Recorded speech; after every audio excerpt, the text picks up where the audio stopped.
¿Cómo están ustedes, estimados televidentes? Un gusto volver a reencontrarme con ustedes a través de este medio audiovisual Telecanal, canal regional, que une las opiniones de todos para que vamos formando gente hacia el futuro. Fíjense que me ha llamado mucho la atención, estimados televidentes, un tuit que la señora Marcela Cubillos Sigal, actual ministra de Educación, por supuesto, que dice: no permitiré que me sigan usando como excusa para no volver a trabajar a sus salas de clases. Hemos llamado a Mario Aguilar para decirle que lo esperamos mañana a primera hora en el Mineduc. Ahora veremos, dice la ministra, si el Colegio de Profesores tiene voluntad real de terminar este paro. A mí me parece insolente este tuit. A mí me parece que la señora Cubillos, la ministra Cubillos, la abogada Cubillos, muestra una arrogancia, una mirada de soberbia hacia el magisterio que no es aceptable. ¿No se da cuenta la ministra que está dirigiendo el sector educación del país que esto no es un fondo al que se puede manejar? ¿No se da cuenta que el profesor presidente de nuestro colegio, el colega Aguilar, debe ser tratado como tal? Parece que le gusta solamente a ella maltratar y no que se le digan cosas. Le molesta. El paro ya va para la cuarta semana en el magisterio. Y una de las principales razones que motivan esta paralización para el magisterio es que quieran revertir de manera rotunda, urgente, el estado de cosas en que se tiene por parte de los gobiernos y el Estado chileno a la educación pública nacional. Es una seria demanda magisterial. ¿Y por qué los profesores exigimos esta demanda? Porque conocemos de cerca, estimados televidentes, lo que significa enseñar a los jóvenes chilenos en salas estrechas, en salas mal iluminadas, salas muchas veces mal ventiladas, con pisos malos, mobiliario escaso, con faltas de vidrio, con techos en algunas escuelas que se llueven, en las bodegas de almacenaje de los alimentos para los muchachos llenos de ratones, cucarachas, baratas. Por otra parte, a todo lo que yo le estoy mencionando, los profesores vivimos agobiados por jornadas largas frente a nuestros cursos. Existe una cantidad de planificaciones en el diario vivir, estimado televidente, que se exigen solo por llenar papeles. Así lo vemos los profesores. Con jefes, ojo, que no son líderes pedagógicos, sino que son simples funcionarios déspotas que lo único que quieren es mostrar hechos para mantener su categoría. Y obviamente sería muy largo seguir indicando las falencias diarias en las que elaboramos los profesores y que nos permiten decir que es hora de mirar a la educación pública y devolverle su dignidad. ¿Y cuál es el gran problema de las autoridades de este gobierno? En mi mirada, obviamente. Pienso yo que ninguno de ellos conoce ni siquiera de cerca la realidad de la educación pública porque nunca la vivieron. Y al decir nunca la vivieron, quiere decir que yo creo que están convencidos de que todo lo que dice el profesorado chileno en movilización son mentiras, son falacias, son falsedades. Ellos no la vivieron porque provienen las autoridades de gobierno, de colegios privados, particulares, pagados.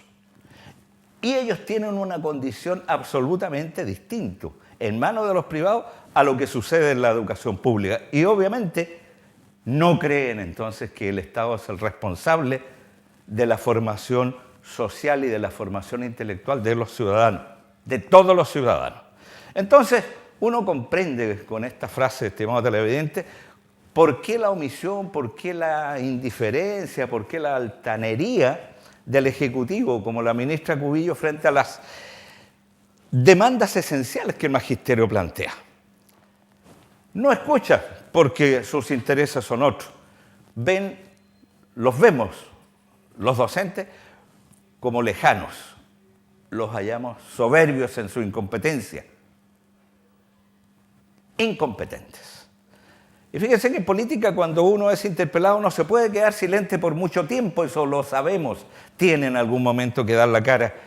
En la interpelación que le hizo una colega en Santiago a la ministra, independiente de lo que se le quiera bajar el tono a esta situación, obligó a la señora Cubillo que después de 3 semanas de paro en que no se acercó ni siquiera a saber cómo iba el movimiento y el acercamiento o alejamiento de las posturas del colegio con el ministerio, tiene que volver ella, como siempre, desde el primer día debió ser la ministra de Educación, sentada frente a la directiva democrática del colegio de profesores.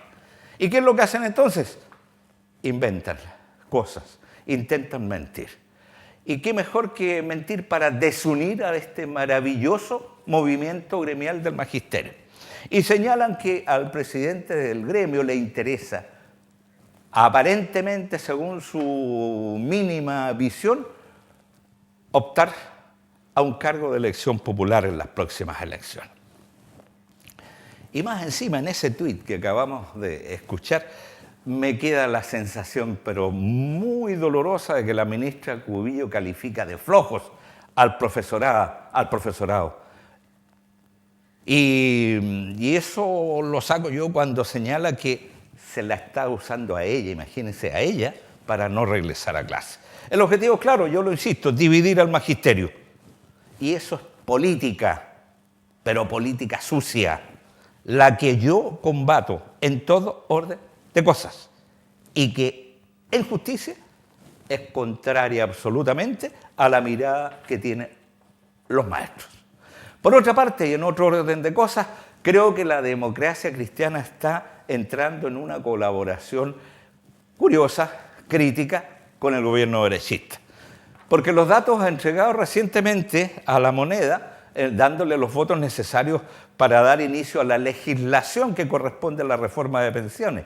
Y ahora, más encima, suscribiendo un protocolo de acuerdo, indican claramente esto.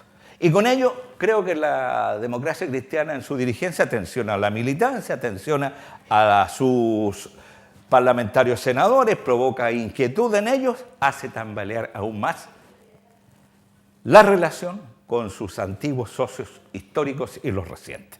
A mí me hace recordar esta situación de la democracia cristiana una frase que quedó grabada en la política chilena de Radomiro Tomic, también demócrata cristiano. Cuando la democracia cristiana negocia con la derecha, siempre gana la derecha. A tener ojo, dirigentes de la democracia cristiana. Y en otro orden de cosas, creo que la situación del país está mal. Se ve mal. La economía pierde dinamismo, su potencial se ve absolutamente cabizbajo. Las principales instituciones de nuestro país están en crisis. Vemos que los empresarios trampean, los políticos han perdido credibilidad.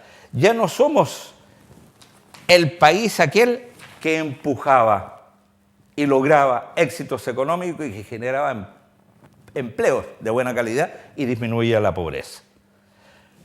Entonces creo yo que la alta expectativa que provocó o que generó Piñera en su campaña está desinflándose con mucha fuerza. Y esto no tan solo es en cuestiones políticas económicas, porque también a la ciudadanía nos afecta la delincuencia, nos afectan las bajas pensiones, la pésima salud. Y todo esto obviamente golpea a la clase política, al empresariado y a las instituciones de la República. En efecto, si nosotros miramos un poco más allá, la ciudadanía cree cada vez menos en el Poder Judicial, por ejemplo, en las Fuerzas Armadas, en Carabineros, en los partidos políticos. Nunca antes habíamos conocido un fraude tan generalizado como el que cometen y se sigue investigando por los altos mandos del Ejército y Carabineros. Por eso, además, resulta a la gente preocupante que el Servicio de Impuestos Internos de una reconocida integridad haya protegido a empresarios y políticos corruptos en vez de querellarse contra ellos. Y entonces explica esto por qué el 64% de la ciudadanía no se identifica con ninguna postura política. Ninguna postura política. Hay que cambiar muchas cosas, estimados televidentes. Hay que mejorar la política.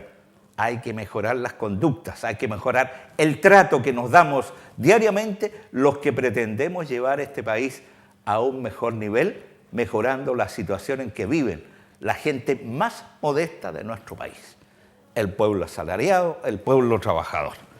En fin, es todo por hoy, estimados televidentes. Me complazco nuevamente haber estado a través de Telecanal con ustedes. Que sea una buena semana y el llamado de los días jueves. Piense, estimado televidente, piense que hace muy bien. Es todo por hoy. Nos vemos la próxima semana. Esta es mi opinión.